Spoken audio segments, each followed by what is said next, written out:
Welcome everybody to the Giver Method channel, home of true impact makers. I'm so excited you're able to join me because today's topic is going to be so impactful for all the people who consume our content. I'm talking to you if you are a parent, a small business owner or entrepreneur or a leader out there. I want you to understand that these topics are meant for you. Now today we're talking about this hidden relationship that there is between leadership and loneliness and how those go hand in hand. Now I want you to hear this for a second. Let me just tell you something that might be uncomfortable to hear. You might be the most talked to person in your life, right? And at the same time, be the least known. If you think about that for a moment, like your phone doesn't stop. Your calendar is completely full. People come to you for advice. Your team actually depends on you a lot. Your family depends on you. Clients call you. Friends call you. You are constantly surrounded by people. That's who you are as a leader. But when was the last time someone asked you how you were doing and waited long enough to hear the real answer, to hear the emotional underneath answer of what you're actually feeling? And so we want to unpack what that concept looks like for leadership and loneliness today. We're going to do this in one of our long-form workshop-style videos, so I recommend you grab a piece of paper and a pen or open up a notes app and jot down thoughts as you go so that you can implement these things into your life right away. Now, I do like to say to everyone, if they are new to the channel, I always say, welcome to the Giver Method channel. My name is Jake Talbert. I'm the founder and author of this book. It's called The Giver Method. That's why we call it the Giver Method channel. Now, I do recommend that because everything we're talking about is grounded principles from this book, if you don't have one yet, you should get a copy. You can get on Amazon right now for as little as $2. So I'll put a link in the description where you can go to Amazon and get it, or you can pause the video, open up your Amazon app, and go look up Giver Method by Jake Talbert. Get yourself a copy. Get a copy for someone else. Like if you already have a copy, leave a review or maybe buy another copy to give someone, because this is the field guidebook that is meant to help people just like you. I wrote it with you in mind. The parents, entrepreneurs, small business owners, leaders, aspiring leaders. I wrote it with you in mind because I know that you can't just burn everything down and start from scratch. You can't just go move to the woods to go find yourself as a part of this journey of discovering your gifts and superpowers, creating more impact and more influence, being the leader that you want to be.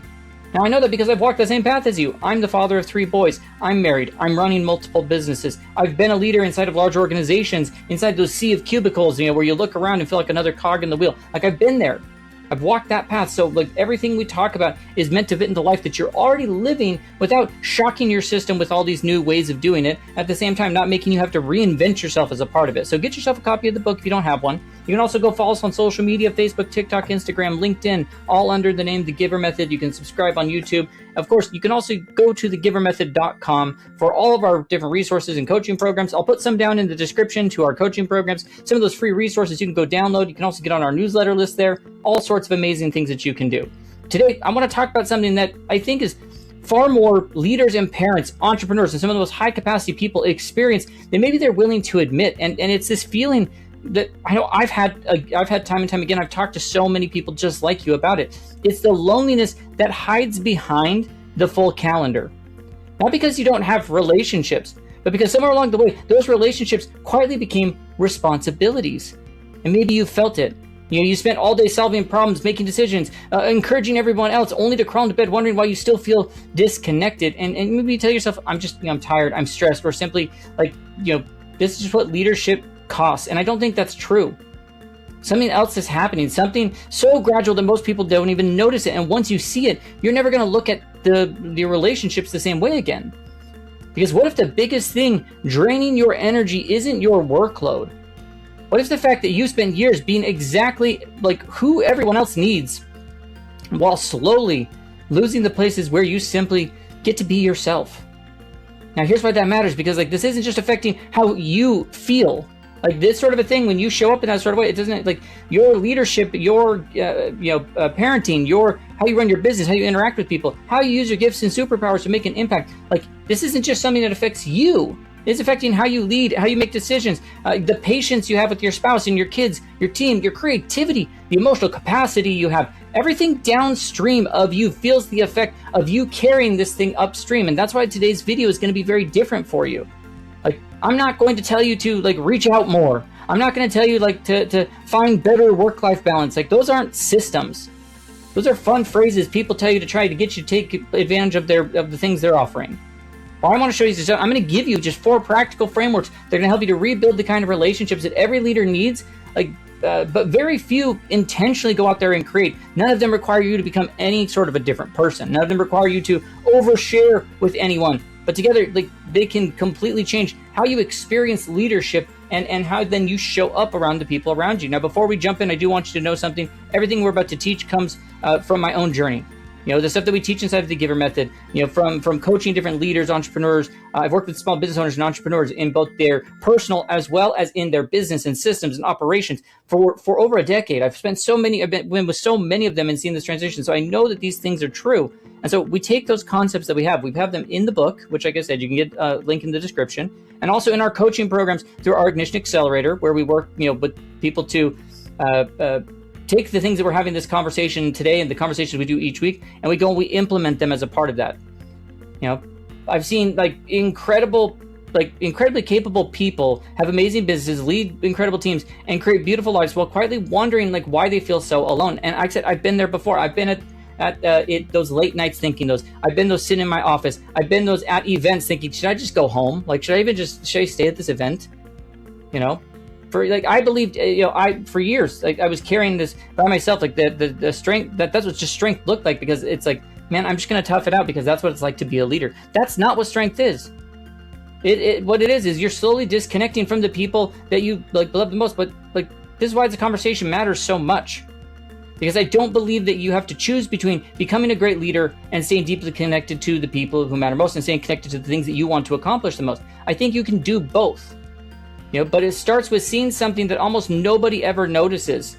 And so let's start with that. Let's begin with the simple exercise of what I refer to as the role audit that you want to go through. And so that actually unlocks the first principle, which is why leadership quietly turns relationships into job descriptions.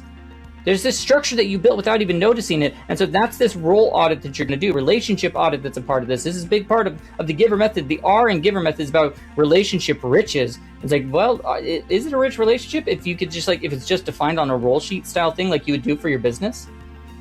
So try something for me. Most of us have never looked at all of our relationships as one complete picture. We think about them one at a time. Okay, my marriage is doing pretty well. I should probably call my friend more. Hey, my relationship with my kids could be better.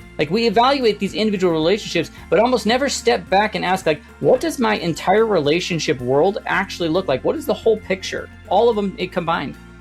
I think that's one of the reasons so many leaders feel lonely without understanding why. It's because what feels like stress or burnout or pressure of leadership is often something much different. You've slowly built this life where almost every relationship depends on you playing a very specific role. Maybe not a role that you always want to be in. You didn't plan it. It just happened one conversation at a time, one promotion at a time, one responsibility at a time, until one day you realize almost everyone in your life needs something from you. And so here's that exercise of this role audit. I want you to write down your most important relationships. You grab a piece of paper and you write down 10 to 15 of the people that matter the most to you in your life. Your spouse, your kids, closest friends, parents, siblings, your business partner, your team, your clients. Don't separate work and personal life.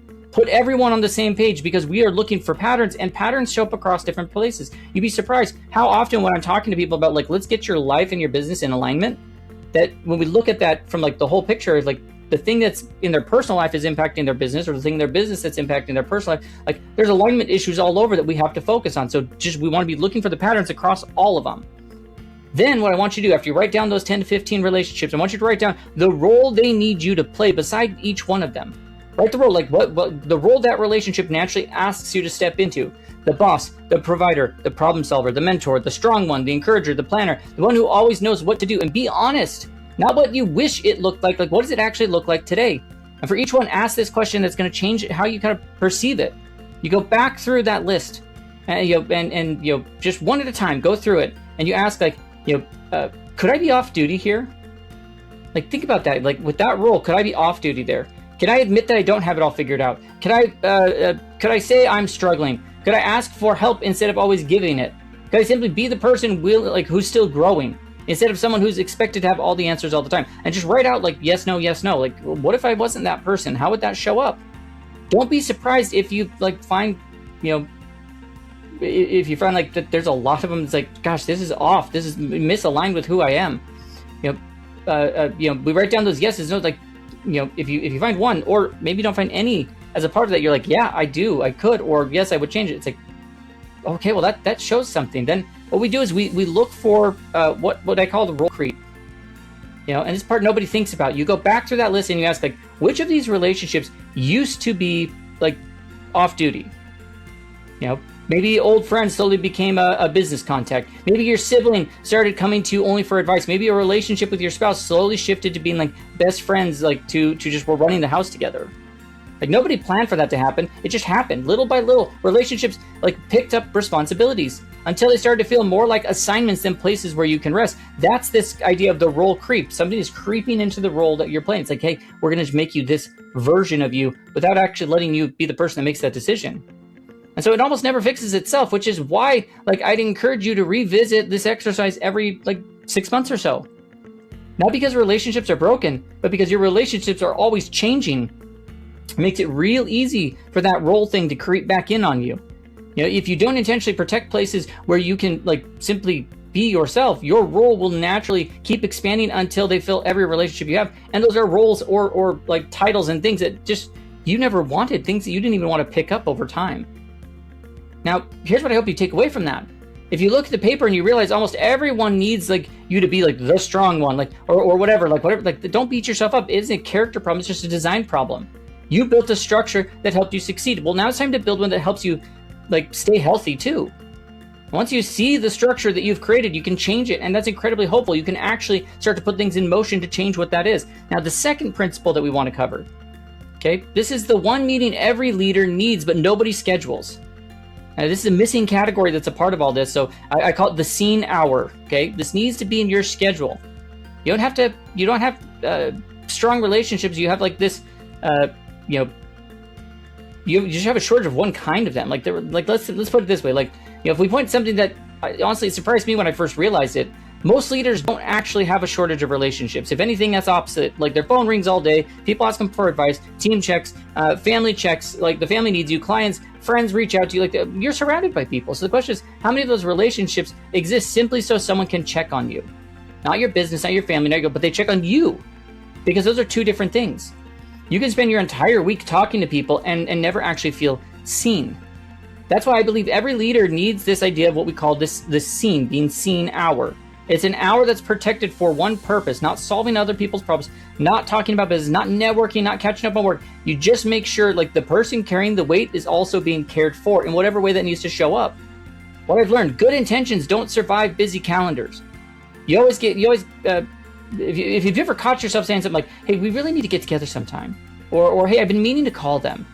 Well, most of us meant it, like we did. We did mean to do that. We did want to do that thing, but then life gets in the way. Urgent always beats like the important when the important doesn't have a place on the calendar. It needs to exist on your calendar. Then it becomes a true priority and intention, something that you can block off. So instead of hoping these conversations happen, you schedule them. And so here's what that looks like. You choose a person that, it doesn't have to be a big group. In fact, like the smaller the better. Maybe it's just one trusted friend, a mentor, your spouse, or a coach, a small group of people who genuinely know you. You don't need 10 people. You just need one or two who know you really well. Just the version of you that that not everyone else is needing you to depend on you for in that moment. And then you put on your calendar, and that's where people stop. They think like, I'll make more time for relationships. And then guess what? You won't. Not because you don't care, but because life is filled, you fill every empty space that you leave available. So you schedule it. Don't leave it available. Every month, every other week, whatever works for that season. And maybe it's a recurring thing. Treat it with the same importance that you give your biggest client meeting or leadership team meeting, because your leadership is directly connected to the health of the person who's leading it. Now, this is so important. There are things that you can just install into your week. The weekly date night with your spouse. If you're not doing it, do it. Right? That's just important. Weekly, sit down time or activity times you're going to do with each of your kids. You just find these places, these holes that you can actually put those into, and you make those non-negotiables where you're going to spend the time with them as a part of that. Now, the next thing you want to do, you have to leave the role at the door. And this is, with, if you do this sort of thing, if another leader or trusted friend, you make one agreement before you start. Okay, hey, we're entering this conversation. No one here has to be an expert. No one has to fix anything. No one has to have all the answers. Hey, here's topics we can't, we don't even want to talk about. Oh my gosh, we're not even going to talk about business. We're only talking about this for 1 hour. Just be simply people, still learning, still growing, still figuring things out. It's incredibly freeing if you can go into that conversation or those sorts of conversations with people. Hey, for the next bit, the titles, roles, none of that matters. This is just us. It's just the two of us talking. The best conversations happen when nobody's trying to impress anyone. Then odd thing, you have to tell the truth. When you sit together, resist the temptation to give a polished version of anything. And you don't want to talk about someone else like, how are you doing? And like automatic response is something like, oh, busy, but good. We're good. Well, what if just for once you answered the real question? Like, what's actually weighing on you? What's keeping you up at night? What have you been discouraged about? What are you wrestling with? What's the thing you're so excited about that's coming? Like what? Like give those things. You don't have to tell everyone those things, but someone should know what you're feeling. Because the moment you finally say these things out loud, you stop living inside of your own head. Sometimes that's the first step towards seeing them completely differently. I think one of the biggest lies leaders believe is that being surrounded by people automatically means they're connected. I've got all these connections and people and all these things. It doesn't. Connection isn't measured by how many conversations you have. It is measured by like how many places you can be completely yourself and how often you're doing that. That's what this scene hour is all about and why that's so important. Now, the third principle that I want to cover, you have to stop waiting for this right friend to appear. You build the peer circle around you. This is how you rebuild the pool that maybe stopped forming at whatever point. So this peer reconstruction plan, like nobody drifts into friendship, when you're at your stage of life. Something most people never tell you, like as these responsibilities and these things grow that you're taking on, friendship stops happening as it used to. When you were younger, people were everywhere. School put you together, sports put you together, your first job put you together. You were around people who were in like similar stages of life, facing similar questions and carrying similar levels of responsibility. You don't have to work very hard to find peers at that point. Then life changed. The business grew, the career became more demanding. Your family is depending on you. The person making decisions instead, like you became the decision maker, right? Instead of the person standing beside someone who was. And somewhere along the way, the natural pool of people who truly understood your life, they begin to get smaller and smaller and smaller. And it doesn't mean that you become bad at friendship. It just means that like the kind of friendships you need now probably won't happen by accident. You may have to build it on purpose. So that's this peer reconstruction plan that we talk about. So here's what I want you to do. You look for 2-3 people with real peer potential. You look at people like you already in your world. You're not searching for someone with the same like title or income or business or family or the exact story as you. You're looking for someone who understands the responsibility. Someone who knows what it feels like to carry decisions that affect other people. Someone who can hear the truth without becoming like intimidated by it. They're not trying to compete with what you're saying or immediately trying to fix the things you're saying. And this part matters. Like they should not be someone whose livelihood, position, or access depends on keeping you happy. Your employees may care about you deeply, but that relationship still carries this built-in imbalance. The client may respect you, but they came to you because they needed something. You need at least one person who you can look in the eye and tell the truth to without wondering what it might cost them. Think about like the current relationships you have. Like who understands like at least part of your world? Who's shown maturity with sensitive conversation? Who leaves you feeling more grounded rather than guarded? You may already know who these people are. Like if you like, okay, 1 or 2 of these people I know who would fit that, sort of a thing. You just haven't allowed those relationships to move past the surface. Then choose one relationship and move it deeper. Like you're okay, well, I'm going to target this one. And this may sound really weird and where you're being over intentional about it, but like truthfully, it works. Like once you identify someone, you don't wait for the friendship to just naturally become more meaningful. You take one intentional step. That could mean inviting them to lunch without turning it into a networking meeting. It could be calling them and just saying, hey, I've appreciated our conversations. And I'd like to be more intentional about like staying connected. It might even mean giving a more honest answer the next time they ask, like, how are you doing? Like not your entire story, just one level deeper than usual. So instead of saying like things are busy, just say like, hey, things are going well, but I've been carrying more pressure than I've admitted. Like once again, just one true sentence, like it changes the direction of the conversation. You're not forcing friendship, you're creating an open one. And then be willing to go first. This is where a lot of leaders get stuck. They want deeper relationships, but they're waiting for someone else to make that first move. They're thinking like, well, if they open up, I'll open up. Well, the other person may be thinking the exact same thing, and that's 2 capable people who are never going to actually open up to each other. You be sitting across, carrying the same problems, experiences, both hoping the other person will open up about theirs first. So, gosh, someone has to go first. Why not you? Be intentional. Make that decision. I'm going to go first. That doesn't mean sharing everything with everyone. It just means offering a small piece of honest vulnerability and seeing how they handle it. You might say like, yeah, I've been wrestling with a decision and I don't think I need advice as much as I just need someone to help me think it out loud. Or hey, I realize I'm surrounded by people all day, but I don't have many places where I can talk honestly about what leadership has felt like lately. And then pay attention. Do they listen? Do they make the conversation about themselves? Do they protect what you share? Do they respond with honesty of their own?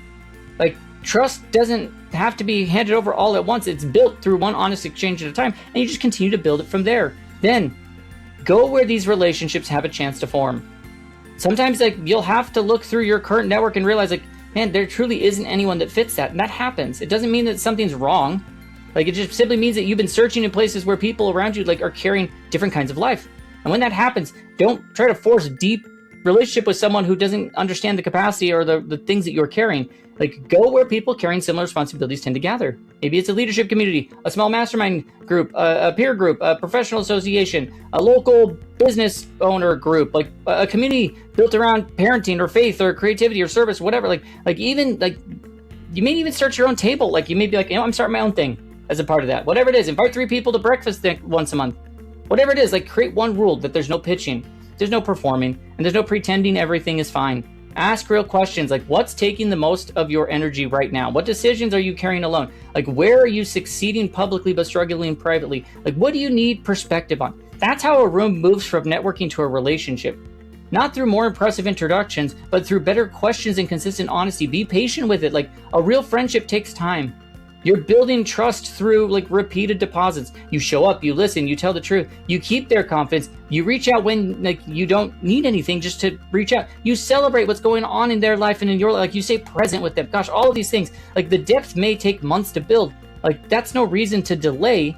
It's the reason to start. At this stage of life, the right peers may not just simply appear. You have to recognize them, invest in them, and create consistency, like trusted growth through that sort of a process. Like, it's a simple formula to go do that.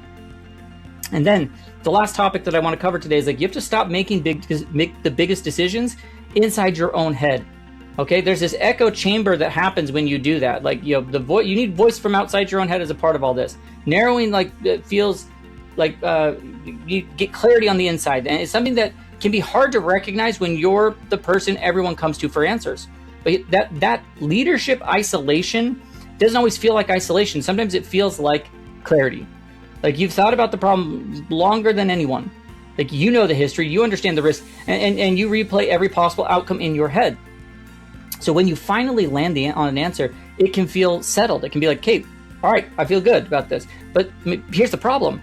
The longer you sit alone with an idea, the more familiar it becomes. The more familiar ideas often start sounding like correct ideas. That's how echo chambers form. Not because you're arrogant, but because, like, you know, honestly, not because you're not listening or anything. You are just like, your own thinking has become the loudest voice in the room. And as your responsibility grows, fewer people naturally challenge that voice. Your team watches your reaction before finishing their answer. You know, people who work with you may soften what they really think. Even the people closest to you may even say like, hey, whatever you think is best, because like they're tired of hearing about like about the decision. So like, you know, this principle isn't mainly about feeling less lonely. It's about making sure like the biggest choices are not being shaped by one like tired, pressured, emotionally invested mind. That's the echo chamber effect that's there. And so you need to get it outside your own head and be able to talk to other people about it. So you ask the question before every major decision, like, you know, before you make that significant move, it's like, okay, who outside my own head has genuinely pushed back on this?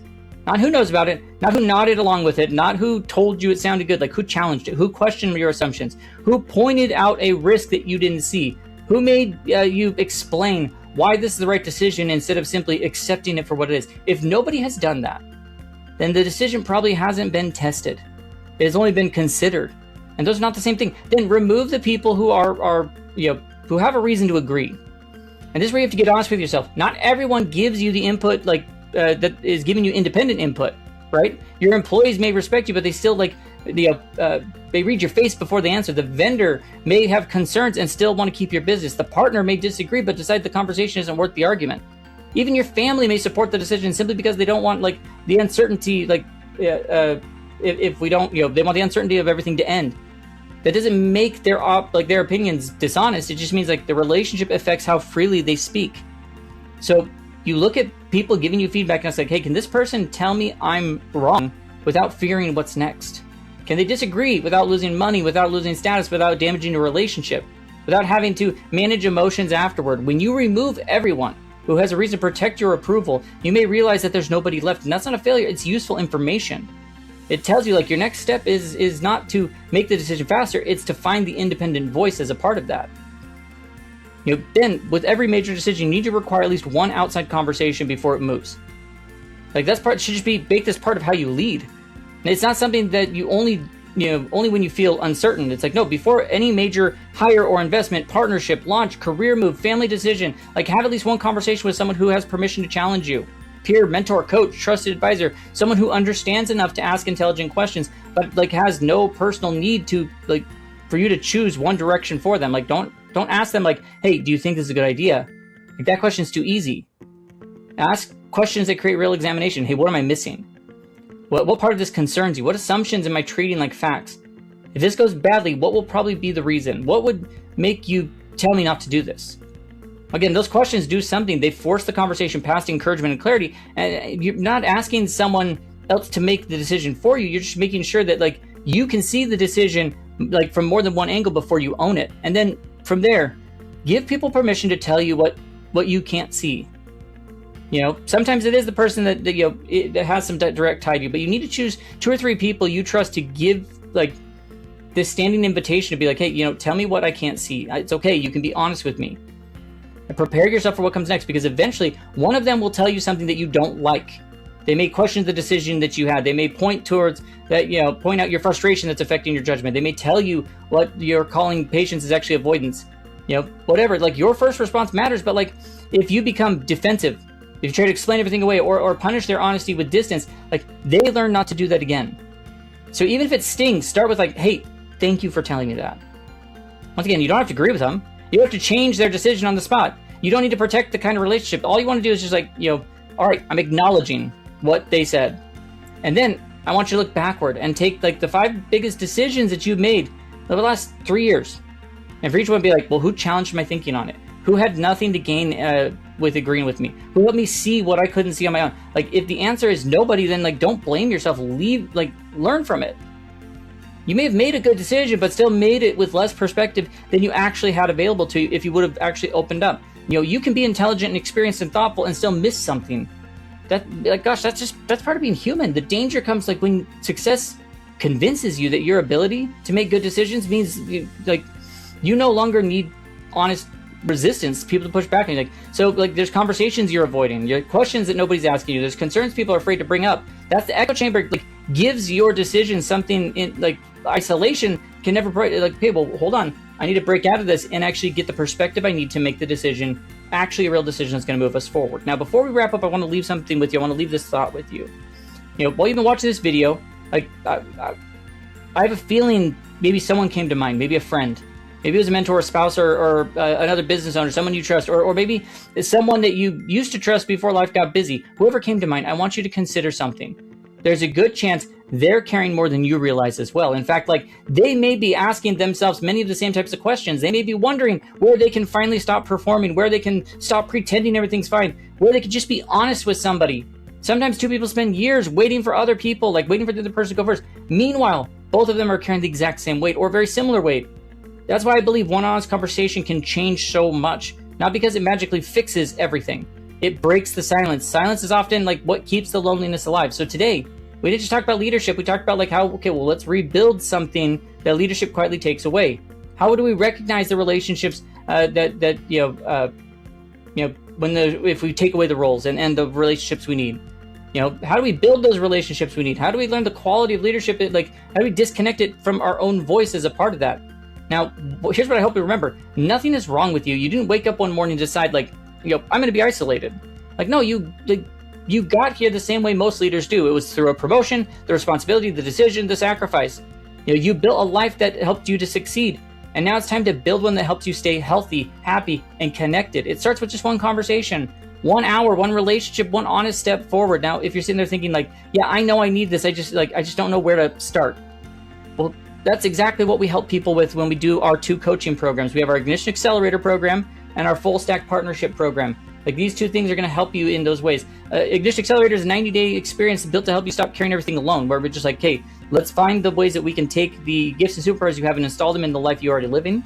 How do we like plug all the energy leaks that are there? How do we define what relationships we're trying to develop and go utilize those things to start making the impact and the connection that we're wanting to make? Now, at the same time, there are a lot of times where what's happening to you is not just personal, but it's also impacting your business. It's impacting your leadership. It's impacting across multiple things. That's where we have our full stack partnership, where we actually work with you on both personal coaching and business coaching. And so it could be everything from the personal stuff, your gifts, superpowers, alignment, disconnection, living the life you want to live, to your systems, your processes, and everything else operational that you can maybe be doing. We cover both sides in that one. Because sometimes the changes we make in one are going to impact the other. We want to make sure that both sides are completely aligned as a part of that. So you can check out the links in the description, and go to the website, check out the pages, read up on them. If it makes sense to book a call, please book a call. I'd love to talk about what that can look like for you. Now, at the same time, maybe those coaching programs aren't the right fit for you right now. Like, okay, that makes sense. Like, sometimes that happens. Like, if that's not what's right for you, then start somewhere. Maybe it's going and using the link in the description, or going to Amazon and getting a copy of the Giver Method. Everything we talked about today grows out of the ideas of this book, especially the chapter that's all about relationship riches. Go get a copy. Like I said, $2, why not? So use the link for that. Use the link to check out the coaching programs. Get the free resources that I have down there. Go join our newsletter at thegivermethod.com. Whether it's the book or YouTube, you subscribe to the channel, or you go to our social media, Facebook, TikTok, Instagram, LinkedIn, you follow us there. Like, it's a coaching program, like whatever is the right fit for you. My hope is simply this, that you stop believing leadership means carrying everything alone, because it doesn't. You were created to make an impact. You were created to build meaningful relationships. You were never meant to sacrifice like one in order to have the other. So whatever your next step is, please take it, because one honest conversation can truly change everything for you. Thank you so much for taking the time to watch this today and investing in yourself. Feel free to check out the other videos on the channel. Check out all the links in the description, including going to thegivermethod.com and checking out those resources. I hope that you have an amazing rest of your day, and we'll see you real soon.